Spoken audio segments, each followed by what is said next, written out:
Okay, good afternoon, everybody. So today we are delighted to have our first speaker of the Institute for Future Health seminar for 2018. And this happens to be a person that he did not intend to do this, but it is something like this picture that you have. I can only tell you very little about him, but as you will start talking about it, you will see that he has enormous dimensionality to him. I had first known him as a computer science professor when he used to be at the University of California, Santa Barbara. And that time I knew him as a very good multimedia and learning professor who was developing support vector machines and then different other learning technologies. But then he left that, went to Google, and he was asked to establish Google's China division. There he was working there. We interacted a little bit there. He supported our research here and so on. But after that, he decided to go and work for HTC. And the next I knew was he was talking about AR, VR, and healthcare. So last 4 or 5 years, he has been talking about these things, including participating in X Prize and becoming a science fiction person and building Tricorder and doing all kind of funny things. So you are going to hear the amazingly big journey of a computer scientist into all aspects of healthcare through AR/VR. Yes. Thank you, Ramesh, and thank you, dear colleagues, for coming to the talk. So as Ramesh said, we started this healthcare initiative. Maybe you have to turn the switch. Yeah, the switch is on, right? It's the power is on. Oh, okay. So maybe I can take it on. So we started the healthcare initiative about 5 years ago, and the reason was that I was invited by a professor at Harvard University to participate in this X Prize competition. So I will mention about the X Prize competition a little bit. And X Prize, it looked like it's a bunch of IoT medical devices and supporting diagnosis, but there are lots of IoT technologies underneath. And also we got into VR, and recently a partnership with a company in LA, and we support brain tumor pre-surgery planning. So we started to look at the picture. This was a surgery room about 100 years ago in Taipei, built by a missionary, George McKay, and when he traveled to Asia to service the local people. And if you look at a surgical room today, it's much more advanced in many, many aspects, sanitation, precision, and surgical planning and everything. But however, if we look at healthcare itself, the paradigm over the last 100 years, as Ramesh mentioned in his talk at noon, is pretty much still a reactive model. So suppose I was very healthy on the left-hand side of the picture, I wouldn't bother to go to see a doctor. When I become into a sub-health state, maybe I will contact a physician. The physician typically will ask me to do even more health exams. So in my case, about 3 years ago, I felt chest pain. I went to see a doctor. The doctor said, you need to go to do some ECG, some kind of CT scan. And that took maybe 1 or 2 weeks. And I come back to see the doctor again. Then eventually I got a diagnosis. But whether the diagnosis is accurate or not, I really don't know. Even today, I still don't know what happened to my chest pain. But then I paid my fees, and then I lost contact with my doctor for 2 years. So that is the current medical state. As Ramesh said, there's no feedback to my situation. So this is a picture presented by a professor at Stanford, and he was saying, well, from data view, suppose this is today, and when I feel discomfort. And the current situation is I go to hospital, I provide information or get some blood tests and so on and so forth. Collecting more information, I do a diagnosis. An ideal scenario would be if we can have collected a lot of information about myself or individuals, so we should be able to do risk assessment, right? So we all understand the preventive or proactive kind of medical paradigm can be extremely helpful. And with a lot of information, we can achieve precision diagnosis and treatment. But how come we haven't done that? The major reason is cost. Okay. And the second issue, in addition to cost, is accessibility. This is a worldwide situation, worldwide problem. If we look at some statistics, and 1/3 of world population really doesn't have access to quality health care. And this is the doctor-patient ratio in Africa and Southeast Asia and in many areas of the countries or in the world. Even in the US, the data shows most of us, when we try to make an appointment until we see a doctor to get a diagnosis, the duration is about 2.5 weeks. And for serious problems, and this could be problematic. It's well known healthcare suffers from this iron triangle. When we want to improve quality and accessibility, we are constrained by cost. But hopefully, this problem can be mitigated because we like to be able to shift our paradigms, and we couldn't in the last 100 years.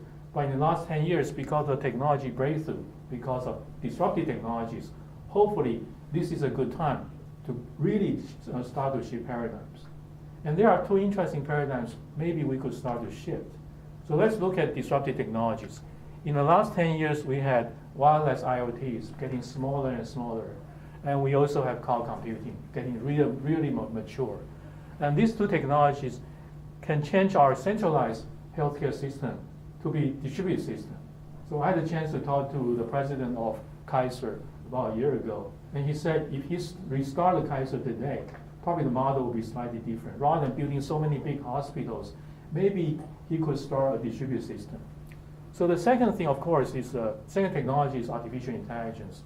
The recent advances, everybody knows about it, and that can really make a reactive system to be proactive. Today, proactive is not impossible, but the doctors simply do not have time to do all the kind of proactive kind of diagnosis. If we have AI to facilitate physicians, proactive could be cost effective. So let's look at the results. Suppose we have this cloud computing AI cloud, and AI cloud can see anywhere in the world. A patient can be any place in the world and upload data to the cloud, and the physician can look into the data and provide prescriptions. And the prescription to send to the patient through the very convenient delivery system. So this is the first vision. We can really transform the centralized paradigm to be distributed paradigm. The second invention in the last few years was these very small, tiny IoTs. So the picture here shows a very famous movie character, Spark. He's in this Star Trek series. And he's wearing a device called Tricorder, which is very lightweight, capable of not only diagnosing diseases, but also was able to cure diseases in the movie. But cure diseases using this device is really a fiction today. But doing disease diagnosis is no longer a fiction. So about 5 years ago, the S Prize Foundation started this competition called S Prize Tricorder, encouraged all the participants to come up with a device capable of diagnosing about 15 different conditions, and also can continuously monitor our vital signs. But the device must be less than 5 pounds, and that's one very huge challenge. The second challenge is not only the device need to be lightweight, the accuracy need to be reasonable, the user experience need to be superb. So a person sitting at home will be able to use the tricorder with ease. And so we developed this tricorder. So the first half of my conversation will be talking about what's in the box. So we open the box. There are about 5 major components. We have blood urine sense, and breath sense, vital sense, optical sense, and we have symptom checker on the top. The diseases we covered so far, these are required by the tricorder competition, but you can actually replace some of them. So for the blood test, we can detect diabetes, non-anemia, and so on and so forth. I'm not going to read everything. And the vital sign, we can measure the top 5 vital signs. And by analyzing those vital signs, certain diseases can also be detected. So again, the list was required by the competition, but if you have a region which has different set of needs, we can definitely replacing those devices. So let's look into 1 or 2 components because of the time constraint. So let's look at symptom checker first. And why we need to accept the symptom checker on this box? We cannot ask a patient to do all tests, right? This is not economical or not user-friendly. So it's just like a doctor seeing a patient, asking a few questions, and maybe advise the patient to do 1 or 2 different tests. So we need to start with the symptom checking. So symptom checking, pretty straightforward. We ask the patient, doctor asks the patient a few questions. And the most effective symptom checking is probably give you a list, saying, well, you may have the following possible conditions, which one you are suffering right now. So we consider this kind of probing may not be very effective. The most effective one would be asking the minimum number of questions and can achieve maximum or highest accuracy. So how do we accomplish that? If you look at symptom checking is nothing new. On the websites, there are many sites like Mayo Clinic, WebMD, they already provide symptom checking. But however, their user experience may not be the best. This is one example site. You have to go to the site. They have these alphabetic orders of symptoms from A to Z. So you have to say, I check A, and get into A, you click on the symptoms. So this is probably the most comprehensive but most inconvenient ones. And according to a survey done by Harvard Medical School, published on this critical medical journal, the symptom checker, they survey about 23 sites, and they measure the accuracy when they type into certain information. They consider the accuracy was about 30%. So that's not very high. So therefore, our first mission was, how can we use artificial intelligence to improve the accuracy of this symptom checker module? And everybody knows AlphaGo was extremely popular in the last 2 years. So we say, why not applying AlphaGo's technologies onto symptom checking? So we did so. And what's under the AlphaGo model? It's actually not very complicated. The algorithm is called reinforcement learning. And basically, you have an environment in our symptom checking situation will be a patient. Then we have an agent who is a doctor. And the doctor takes an action, which is probing the patient with a question. And the patient will answer the doctor with yes or no, or which symptoms. And the state means the current predicted diseases of that particular patient. And we will get reward from the system. Reward in this situation, there are 3 numbers. The first number is if the prediction is accurate, of course, the agent will get handsome positive reward. If the prediction is negative, is wrong, of course we get negative scores. Also, because we don't want the doctor to ask too many questions. So therefore, every additional question we deduct maybe 1 point. Right? This is a way to try to reduce number of questions. So again, this is after we consider this particular application, the environment is HA patient, state is disease, and the doctor is the agent, and we probing the patient with the symptoms. So when we look into AlphaGo, how many people are familiar with the algorithm behind AlphaGo? There's quite a few. So AlphaGo basically, the older version was they have these 2 networks. So one is called policy network, the other one is value network. Very network values a particular move, whether the move is optimal or not, the value of that particular move. And policy network is considering a distribution of moves, which one they would like to take the next, right? So based on 60,000 instances of training data, they train the initial versions of their networks. Then they start to perturb their policy network. The policy network saying, well, yes, I know the current best value, but this particular agent is not going to play the best move because it's like exploring the space.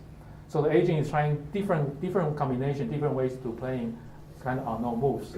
So eventually they get more and more training data in addition to the original 60 million. At the end, virtually they get infinite amount of training data, right? So as a consequence, what they have accomplishment, this is an example. For playing Go, my own experience when I was a very young age, and people really don't want to play in the middle. Middle is easy to place, but very easy to be wiped out, right? So for example, the 5th line, in 3,000 years, your teacher would say, never place on the 5th line. It's so dangerous. You're not going to be able to hold your territory. But AlphaGo is because it's self-playing. He found out actually playing on the 5th line is ingenious.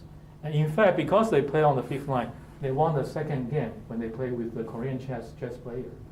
So this is a value of exploration. So when we look at this symptom checker, we say, well, maybe we should follow the same process of AlphaGo to train the symptom checker. But we found out actually there are quite some interesting differences. The first difference is if you look at AlphaGo, every action is kind of countable discrete. You have 19 by 19 grids. So when you place your chess onto the board, it's unmistakably your action is recognized. But in the human state, when we just have a discussion about Alzheimer's, or biological state, there are so many different kinds of states. We couldn't enumerate every one of them. And every state may be in real value. So it's much more complex, our human system, compared with the Go. The second challenge is for a chess play, the outcome is pretty straightforward, binary. Either an agent wins or lost. But a disease prediction, a person may have n diseases out of possible 800. Right? We not only have one disease, maybe a multiple at the same time. And even worse, from machine learning perspective, to play AlphaGo, we can explore, as I mentioned in the previous slide. But to do diagnosis, we cannot explore. We say, well, you have a cold, maybe you should take some kind of bizarre medicine or remedies, and that's against the law. Maybe the doctor will be in prison. So there's no avenue for exploration. And we cannot generate a lot of data. So here, the key question. Unless we build simulations. Yes, unless we build simulations. Actually, our training data came out from simulation, CDC data set. But even simulation from the CDC data set, the simulated data is still limited. We cannot do a lot of crazy exploration. Right? So the space of this problem is much bigger than AlphaGo. So how do we tackle the problem? We use two approaches. One is to divide and conquer. Divide and conquer, we say, well, rather than having just one doctor doing diagnosis, why not having the dean of the hospital come out and ask questions? The dean is heading a committee of doctors. So the dean can refer the symptom checking to different departments. Right? So suppose you have a dean on the top. So once after the first question saying, do you have a headache?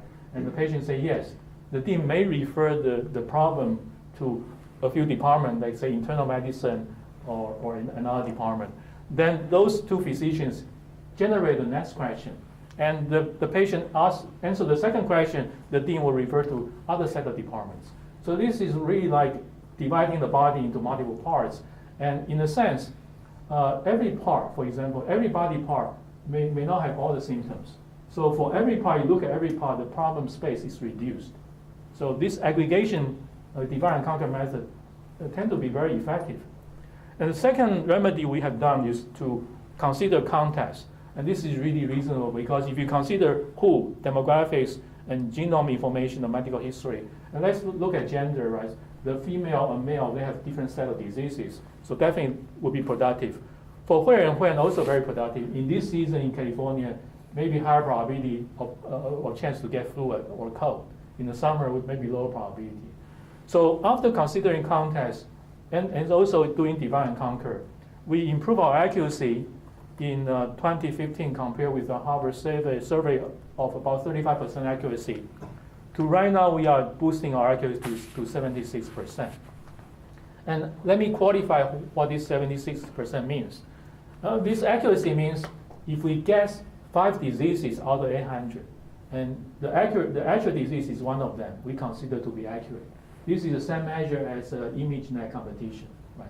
And this 76% is really low, but physicians should understand because there's no test has been done, no blood test, urine test has been done on this person.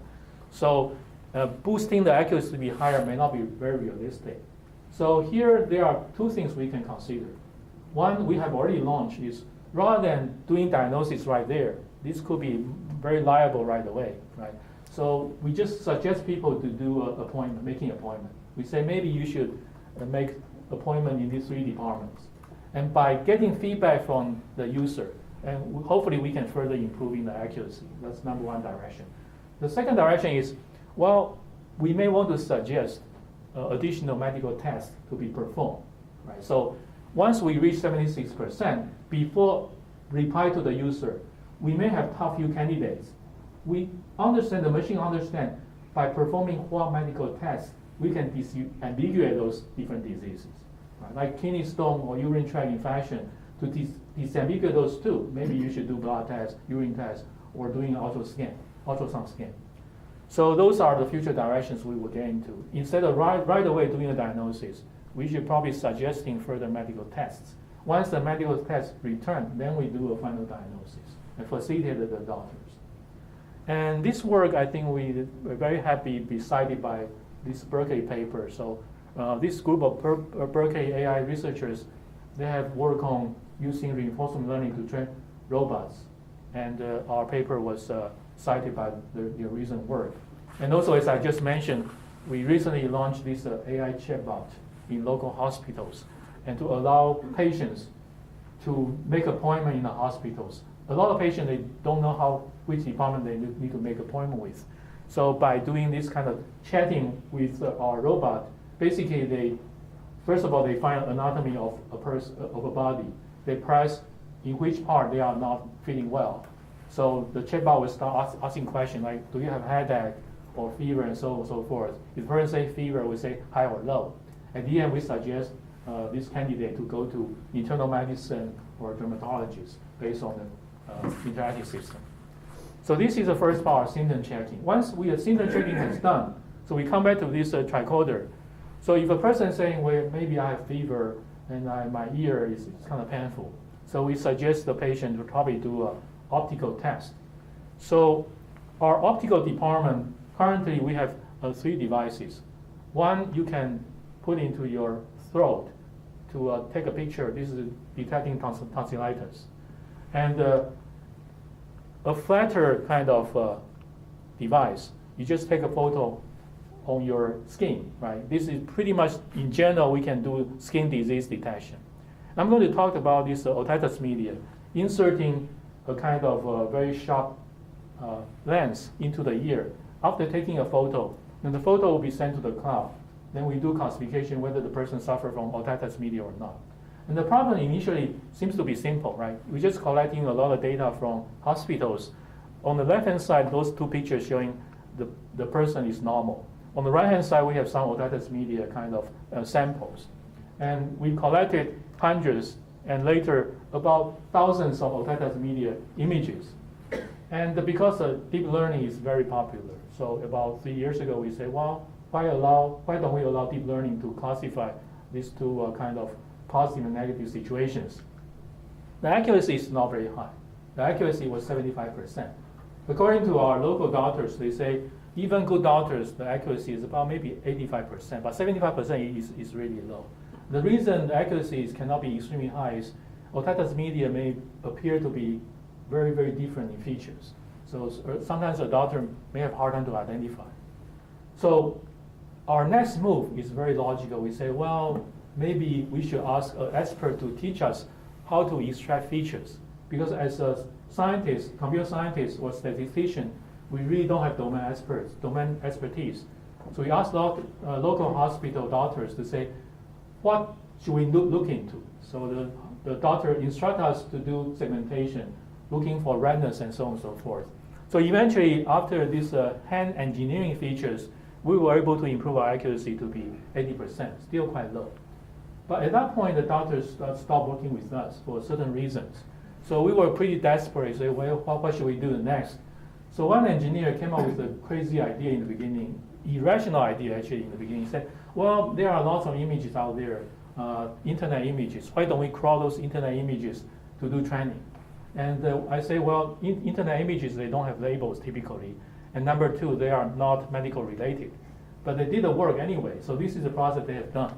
First of all, they transferred the problem into this called coding problem. So this is a very simple coding pipeline. On the left-hand side, those are original images. And after doing compression and decompression, you recover the original image backwards. So you are doing decoding, then you're doing encoding and doing decoding. And this kind of pipeline, you don't need to have ground truth because the image itself is your ground truth. Once you do encoding, you can recover the original image, you measure signal to noise ratio, that's it, right? So we can pump as many images as we would like into this unsupervised learning kind of pipeline. At the end, we have built this code book. Once we have built a code book, we can do sparse coding. So in the middle is this M by M code book. Suppose we get this otitis media image, and we'll put into an array, and go through the coding situation. We use a sparse coding to get this new array. Then we use this new array as our new feature vector and input into deep learning to see whether we can get better results. And surprisingly, the results is kind of promising. Accuracy improved to 91%. So this is quite incredible, unbelievable actually. So we analyzed why we could have done this improvement. This is sort of like a transfer learning. We transfer knowledge from a domain which is totally irrelevant to otitis media, and we can borrow knowledge from this domain into medicine. So there are two interpretations. One is from low-level features, and this is we borrow from Andrew Ng's paper published in ICML 2009. So for classifying different target semantics, faces, cars, elephants, and chairs, if we look at middle layers neurons, they should be targeted for their ultimate semantics. So for faces, if you look at middle layers neurons, which neurons got turned on, those will be like your noses or ears, and those are the parts of the face. For cars, also we can see parts of the car, like wheels and so on and so forth. But the key thing is, at the lowest level, it doesn't matter what your target semantics are, you get similar kind of rudimental features. Those are contours, edges, fundamental colors. So what we have effectively accomplished using this transfer learning was we were able to learn low-level features from internet images, right? So low-level features we can borrow from this another domain. After we have borrowed this another domain, we only need to fit semantics to train the higher level neurons. And we are safe from a lower level neurons. Those already get trained. And then we take a look at these middle layer neurons. What kind of middle layer neurons from this irrelevant data set we have borrowed knowledge from? It's kind of interesting if you look at the normal eardrum and the otitis media eardrums. And this is very interesting, like poetry writing, we use a notion called stimuli. And there are two kinds of stimuli, implicit stimuli or explicit. Like if you say ocean is as blue as sky, this is kind of appearance explicit stimuli. And here, not to ruin your appetite, but if you look at the abnormal eardrums, they display the features of red wine and silk. So they borrow neurons from other objects. And you can say, well, this is really like an analogy. A person has otitis media symptom if the symptom appears to be silk and red wine. And also this particular otitis media appears to be similar to latte, and the orange is cut into half, right? So it's a very interesting phenomenon. So it's kind of borrow semantics from other domain into this disease domain. So this is good news. But can this be applied to other situations? So we say, well, let's try to do ECG analytics. So we try to analyze arrhythmia, different type of arrhythmia. So this is also a part of the competition requirement. And as I mentioned in the afternoon, there are only 2 data sets in the world, annotated, fully annotated bit to bit. One is from Harvard, one is from MIT. The total number of instances, annotated instances, is about 176. Definitely small data in a small data regime. So we tried the best we could to borrow information from acoustic, speech. We thought those are similar to this kind of heartbeat rhythms, but actually not useful. So we haven't been able to crack the problem using transfer learning. And recently, after spending 3 years working with the local hospital, we were able to annotate 300 additional instances. And these 300 instances, I think the novelty is for the 300 patients, not only we collect their information when they sleep on bed, we also force them to wake up, to come out to walk around. So we want to collect information in motion. So because there are increasing number of wearables measure heart rhythms, and having this data collected under motion situation could be helpful for the future development.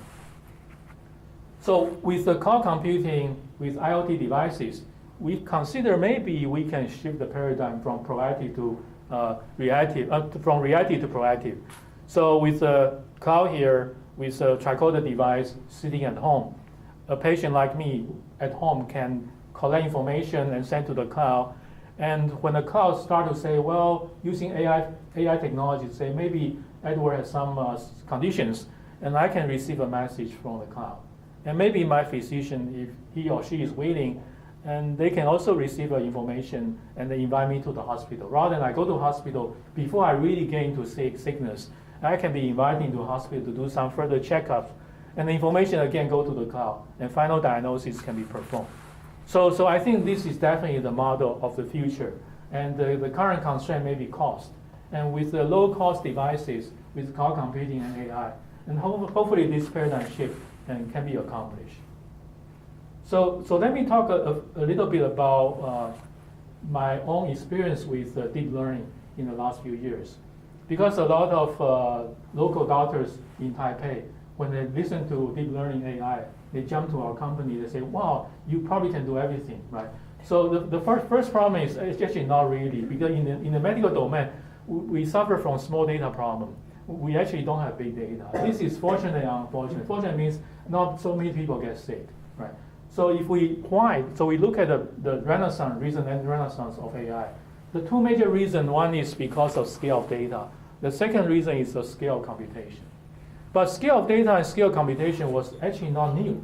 Why this AI renaissance just happened about 2 or 3 years ago? If you look at big data, Google had big data for years. And this scale computation, Google already had a very advanced cloud computing facility 10 years ago. And Amazon already had this computer system, AWS, for several years.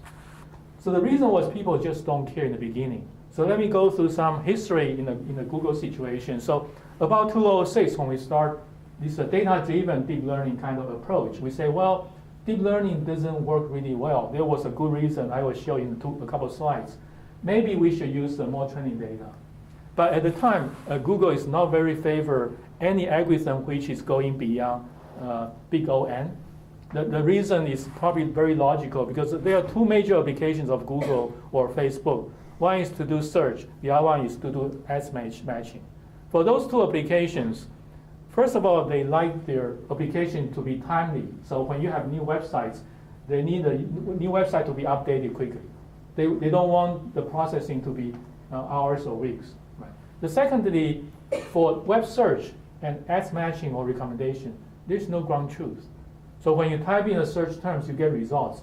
Frankly, we don't know what should be the ground truth. So the accuracy is really hard to be measured objectively. And for ads matching or kind of product matching or recommendation, again, there's no ground truth. And sometimes we get products we probably don't want to buy in the first intuition, but eventually we bought it because maybe it's interesting, right? So they don't really have urgency to do it, and the logic of them is really reasonable. If they can improve accuracy by 5%, but the algorithm is n squared. This means an algorithm which takes 1 minute to complete using an O(n) algorithm, and now you take n squared, which is with 1 billion instances, and this is no longer 1 minute. This is 1 billion minutes. So definitely Google, Facebook, about 10 or 5 years ago, when we started to do parallel machine learning, they just pretty much they don't want to listen. And also the second argument was, and look at this picture. This is Benko and Bren, they published in 2001. And this picture in the S domain, S-axis shows the scale of data. This is 2 to the power 10, 2 to the power 100, 2 to the power 1,000. And this is when they, using the training data to train different algorithms, their testing accuracy ranges from 75% to 100%. And this picture shows when the training data is not very abundant, the leading algorithm, when the training data increases, the leading algorithm could be inferior.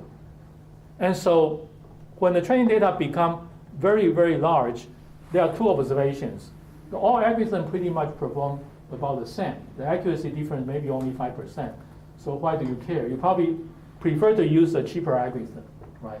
The second observation myself made was most of people, professors like myself, back in UC Santa Barbara, when I publish papers, I publish in this region. Right? I didn't have a lot of data, so I publish good papers, and Ramesh appreciate my publication, but end up actually making worse.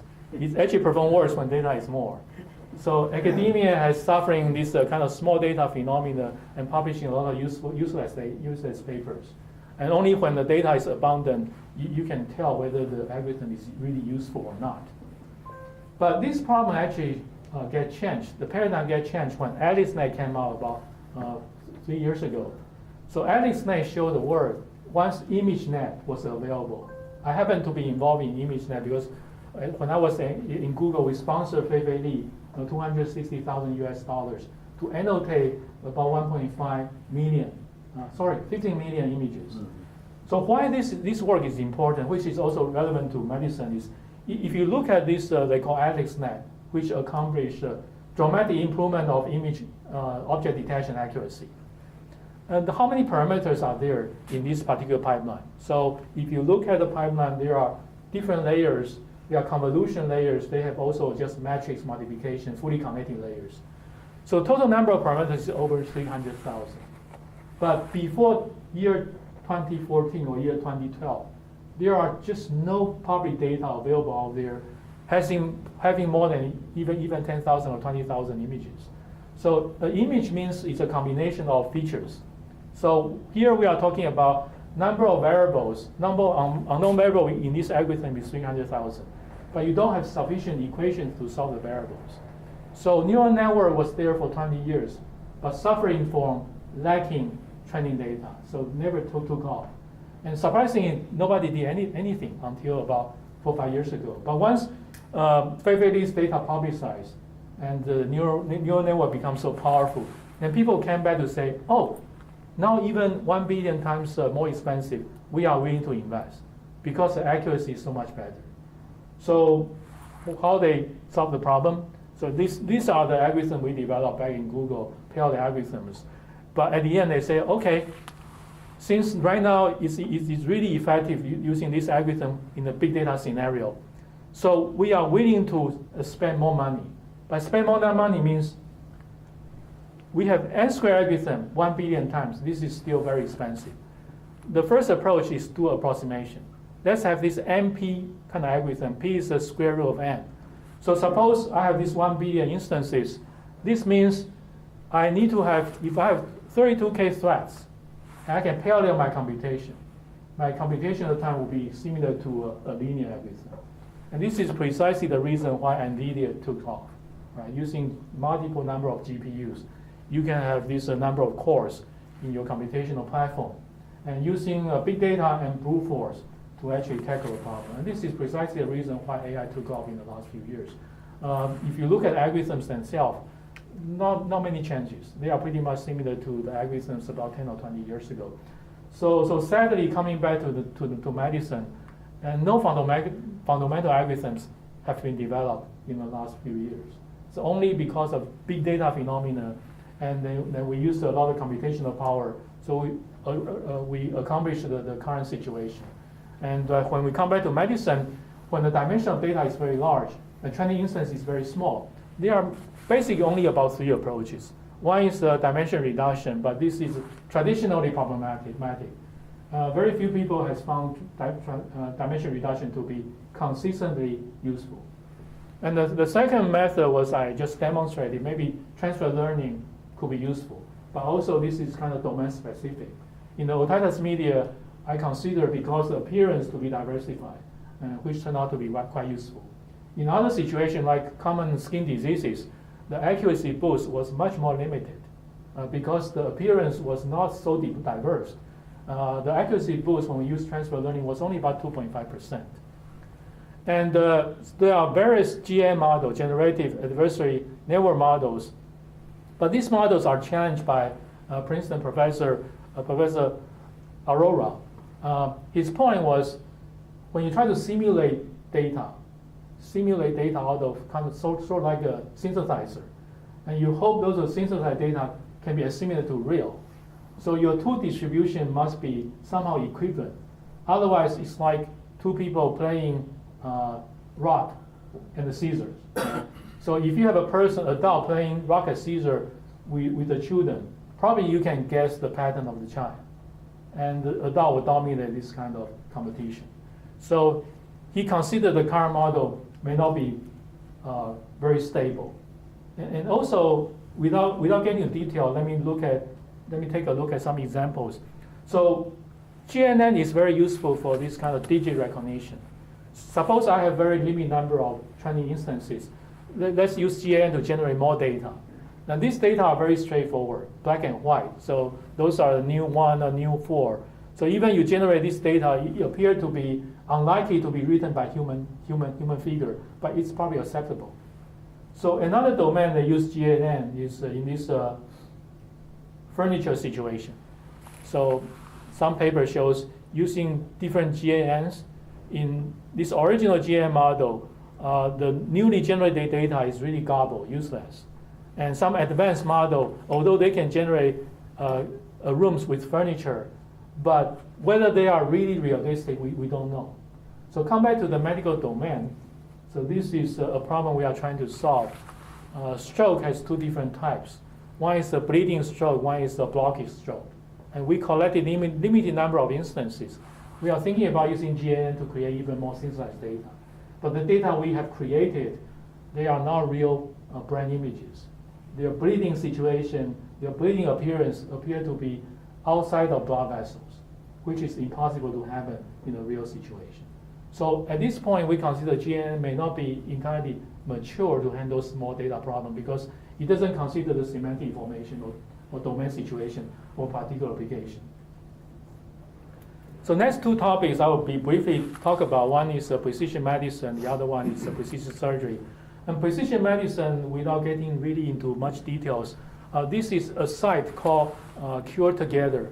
And the slide I presented about 2 years ago, people considered it to be interesting, but about a year ago, Google bought the company. So Google must be doing something interesting. So how do we interpret this particular picture? And basically, this site encourages different patients to come to the site to plot their medicine versus effectiveness. So x-axis shows the popularity of a particular remedy. The y-axis shows the effectiveness of the medication. So let's look at two phenomena. This is for migraine headache treatment. So if you look at this cluster, this means a large percentage of patients will use a painkiller to try to remedy their headache. But effectiveness is below the line. Effectiveness is not really good. And if we look at the top quadrant, effective, sleep, just wait, dark room, and so on and so forth, those are actually more effective. So how can we utilize this particular data collection? And if we can consider contextual information, suppose we can build a third dimension into the picture. The third dimension consists of gender, consists of genome information. And there are perhaps two things we can do. One is we can do data mining to understand the genome's effect to this effectiveness. And secondly, we can probably do precision medicine based on the effectiveness of medicine to some populations. If my characteristics is similar to those populations, maybe my prescription should be similar. Right? So we have get into this direction, but the challenge is how do we collect huge amount of data so we can do this data mining. So privately, I already shared with Ramesh, we launched a few applications in Taipei, try to get into hospitals, but we get into some different challenges. But hopefully this year we can collect more data than before. Okay, so let's get into, there are a lot of data mining issues. I don't think we have time to get through, but let's get into precision surgery. This is to combine the VR technology with surgery. So HTC started VR about 3 years ago, so we have this Vive device. And in the surgical process, currently rely on MRI and the CT images. And the challenge of CT images and MRI is the physician have hard time to conceptualize the 3D model, look at the 2D images. So the surgical planning sometimes may not be optimal. So I talked to some local physicians before we try to sell the 3D kind of visualization to them. Some physicians will say, well, we are experts in this area. So we say, well, why do you consider you are expert? And a physician say, because I know the left ear channel extremely well, so it doesn't matter where the tumor is, I always come into from the left ear. So after he sees the demo, he probably changed his opinion. Instead of going through the different slides, let me show a presentation by surgical theater, our partner.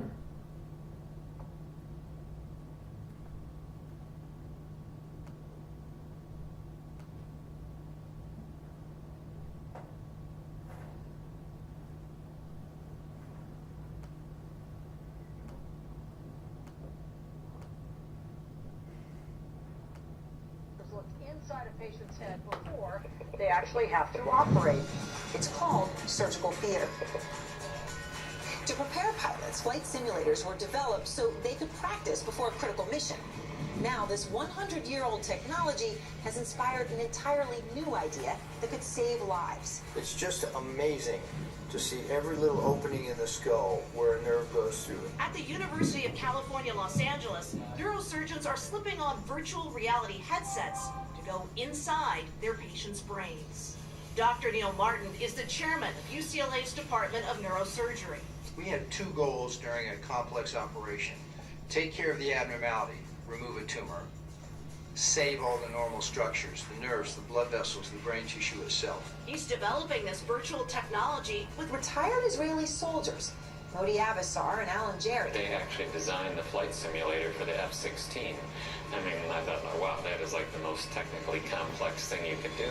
How did you get from flight simulation to virtual brain surgery? We allow the pilot to fly through the scene of tomorrow's mission, and that's exactly what we're allowing in brain surgery. We develop a medical device that converts patient-specific imagery into a patient-specific three-dimensional model. The VR brain model is made by taking standard 2D MRI scans of the brain and stacking them to form a three-dimensional model. You know, virtual reality gives you that understanding of your entire 180 or even 360-degree anatomy that is impossible to get with any other technique.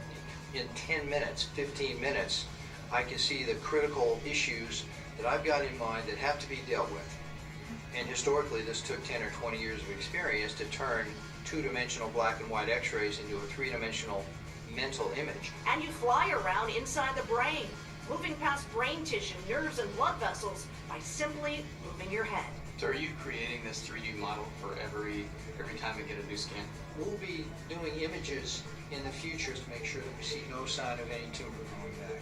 It helps a lot to be able to see what that looks like. With surgical theater, the surgeon is able to practice until he finds the best way to stop an aneurysm in its tracks. So this is impossible during surgery because you'd have to remove the entire brain to get that perspective. I can walk around it and really get a fantastic feel, a real feel for exactly where the structures are. During it, they can put the headset back on to reorient themselves. Here's an example. Right here on the image, I can see the carotid artery going through the margin of the tumor. Rather than have that all of a sudden appear as I am removing tumor, I'll know exactly when I'm going to encounter it. Dr. Martin has used the scans of former patients to practice using the virtual technology. The surgeons of the future, the trainees now, are going to be able to look at an entire library of complicated cases and do those cases surgically in a virtual sense to prepare and short-circuit the training. With the HTC Vive, you get virtual reality. It allows us to better tailor our operation. We're trying to help even the most gifted surgeon to be able to do what the most gifted basketball player does, football player, golfer, jet pilot, anybody rehearse for the critical mission. I feel blessed that I'm sitting here talking to you. This is a goal that has been present in the field of surgery for many, many years and is finally coming to fruition.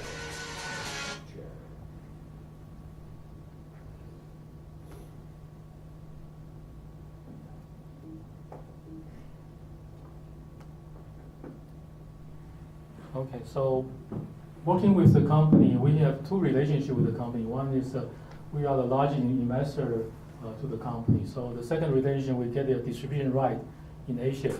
So right now we are working with many different hospitals in both China and Taiwan.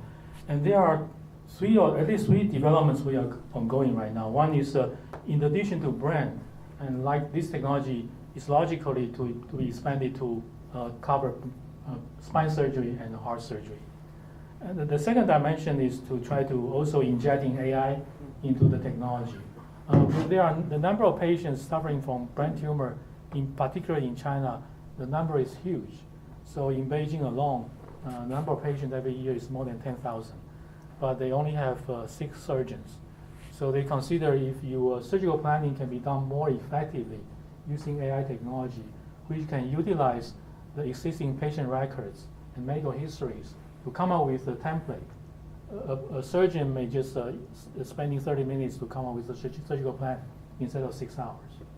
And also, a surgeon overseas can help doing a second opinion. For instance, a surgeon in Stanford or UCI or UCLA can provide second opinion to help a patient in Asia. And of course, eventually we want to be able to connect this robot surgery with VR, AR. So that will be probably something 4 or 5 years down the road. So I will quickly do a summary of today's discussion. First of all, to do a big data analytics, and this is a set of algorithms we have developed. And I just mentioned using my history experience with Google. And initially they were not receptive, but right now I think these are important algorithms we can employ.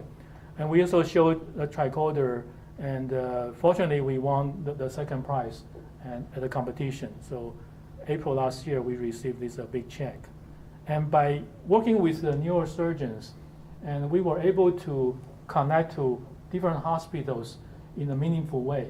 And why do we mean meaningful way? Initially when we contact local hospitals, we say we want to launch applications to collect information to do precision medicine. The first reaction from them is why we want to work with you, right?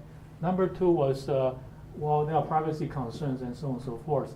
But once we have established some credibility with neurosurgeons, and they can influence our credibility in the hospital.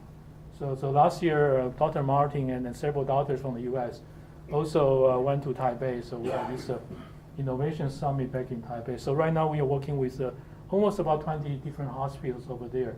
And again, after collecting sufficient number of data, then it's possible to do inferencing to get into precision medicine. So finally, this slide summarizes our mission. So we call our endeavor DeepQ, and deep means deep architecture, deep learning. And Q stands for quest for cure. And we consider we only scratched the surface of medicine. There are still a lot of work, and we need to work with experts in UCI and many other institutes to advance healthcare for the human being. So thank you very much. Thank you very much.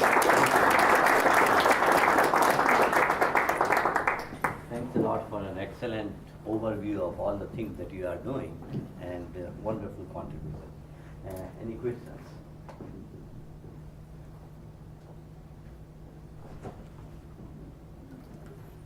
Let me ask. Yeah. So how did you eventually convince all those hospitals to trust you and share data with your company? So there are 2 stages. One was, I think, the neurosurgeon's recommendation is really helpful. The neurosurgeon is probably the hardest, right? The most well-respected kind of physicians in hospital. And number 2 is our big data reputation also helps. So when both combine together, then initially we try to collaborate with hospital without charging, and that's probably the third factor was helpful. Then I think at the end of the day, they have to find the application to be useful. And the current application which considered to be useful is this particular making appointment kind of application. So many users start to use it, and the hospital consider to be convenient. Go ahead. So I'm curious. So one of the shows that my wife and I watch sort of had something similar to your brain surgery thing on it. It was being applied to heart surgery, and it was again for surgical planning. And I was, sort of very curious about how real it is and how soon it is. It was like a combination of like what you showed was visualization, right? So you can gain a tremendous amount by just knowing what you're going to encounter. Right. But this was like combining that with simulation. So they were like, let's try doing it this way. Oh, the patient died. Let's try doing it this way. Oh, the patient still died. How soon is that linkage between sort of being able to see and being able to try things and being able to get, some simulation of the body that tells you whether that's going to work or not. Right. Just curious. There are still many challenging problems. For heart, it's extremely challenging, but heart is moving, and brain is still kind of stationary. So brain imagery is easier to take. And even for brain, there are at least 2 problems right now to be tackled. One is even we can get this sort of like the structure, anatomy of the brain, but we don't know the functions of those neural systems. Right. So that's one thing that needs to be tackled. The second thing is even the surgeon sees the tumor, but how deep the surgery has to be performed. Which part should be novel cells, which are the tumor cells? It's really hard to visualize, right? So those 2 problems need to be tackled. Otherwise, simulation doesn't work. Got it. Right. So it's still fiction at the moment. Still fiction at this moment. Okay. Any comment from neurosurgeons about it? So I'm kind of very nervous to talk to Right. physicians. Has this technology been used anywhere so far for actual life surgery? Not in surgery. So the surgical theater, they received 3 FDA approvals only for pre-surgery planning. And they had deployed, last year was 4 hospitals, Mount Sinai Hospital, Cleveland Hospital, Stanford, and UCLA. And I believe they expanded to maybe about 10, right? They are applying for their second batch of FDA approvals and trying to do real-time surgery. I don't know when the approval will come.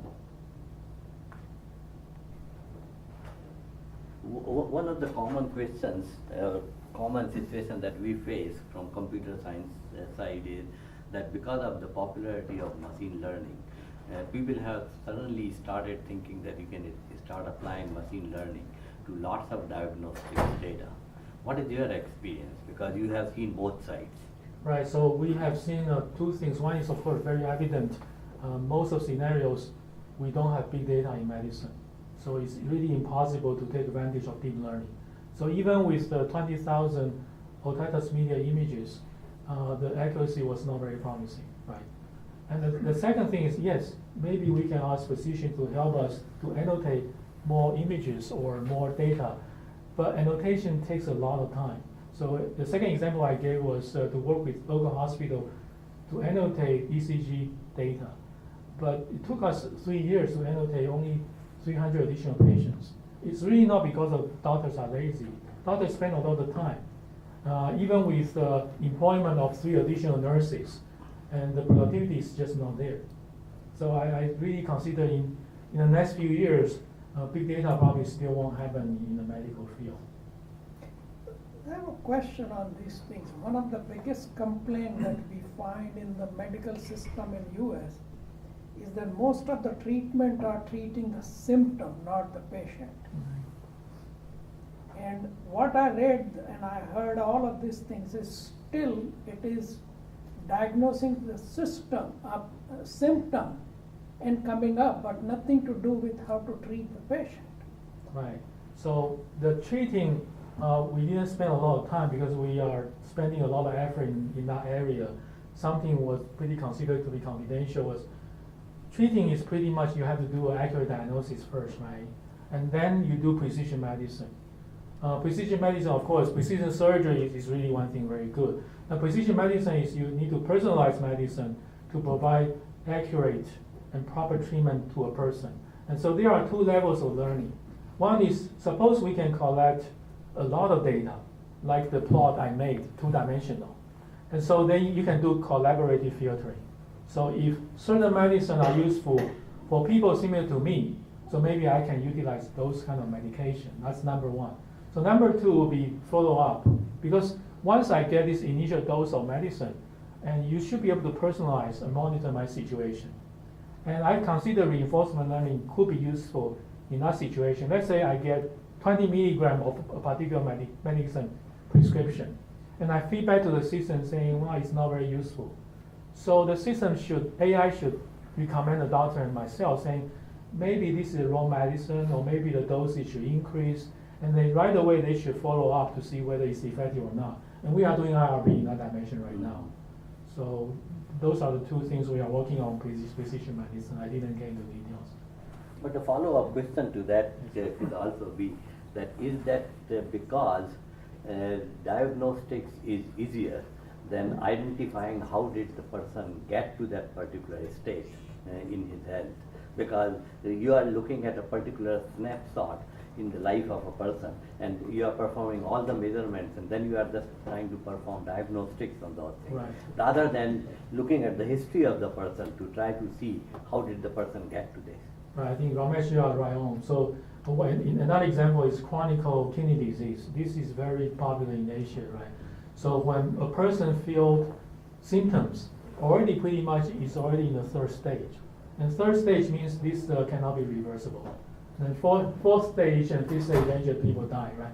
So if we can do preventive measures, collecting a lot of signals, when a patient is in the second stage, and we can start to do treatment, then the problem can be reversible, right? This is one kind of monitoring the patients in the earlier stage to try to do proactive actions. Maybe this is not directly answer your question, but collecting more data, more information in early stage, definitely will be helpful.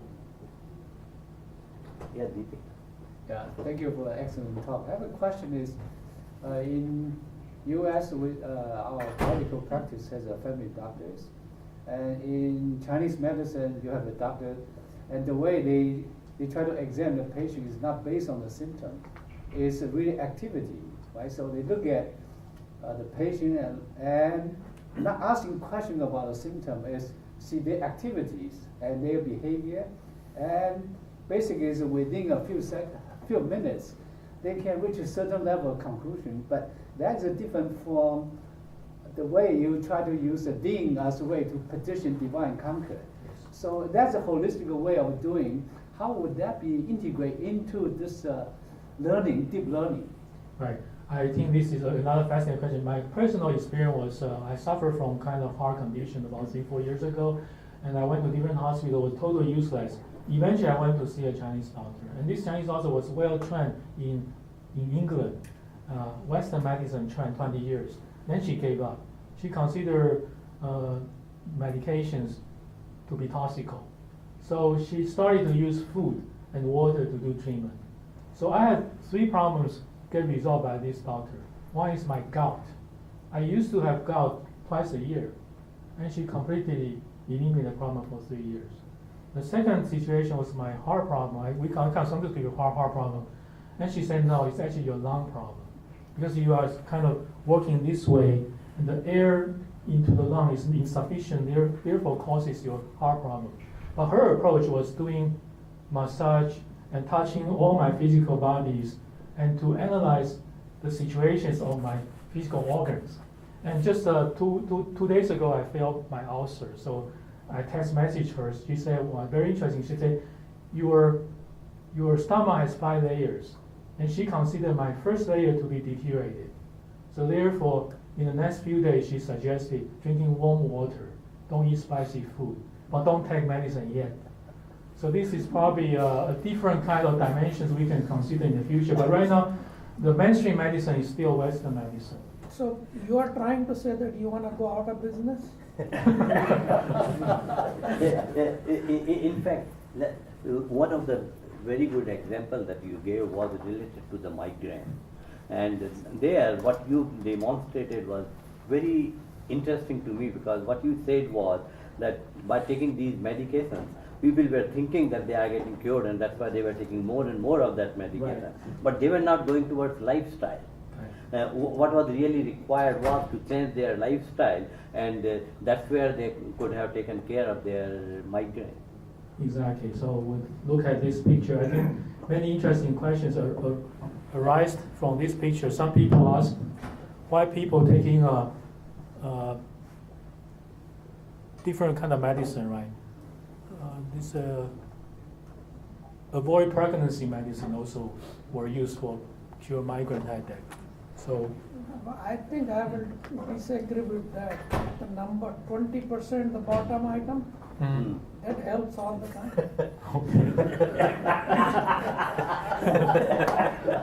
So this one, this helps. Oh, I see. It helps all the time. Okay.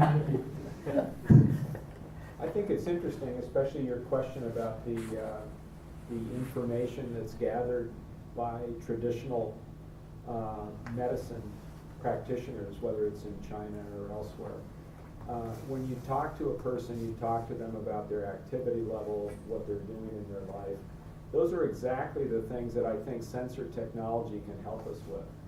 So we can incorporate a lot of that information into a lot of these nuanced, advanced technological methods and really get a lot of added information that you can carry out throughout your whole life, and I think it would be very helpful. That's exactly in our IoT approach. We are taking that route, different from what you showed. So this is exactly how can we start keeping tracking the data about But the that person. was my point, is that normal treatment is a symptom treatment. What he's talking about is actual patient treatment. Mm-hmm. When you start talking to the patient, you are talking about lifestyle.